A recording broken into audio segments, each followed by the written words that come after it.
Cows. Edward the Blue Engine was getting old.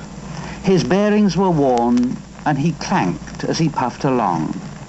He was taking 20 empty cattle trucks to a market town. The sun shone, the birds sang, and some cows grazed in a field by the line. Edward puffed along. Come on, shh, shh, come on, shh, shh, come on, shh, shh, come on, shh, shh, come on, shh, shh, come on, shh, shh. The trucks shouted out, oh, oh, oh, oh, oh, oh, oh, oh, oh, oh. Edward puffed and clanked.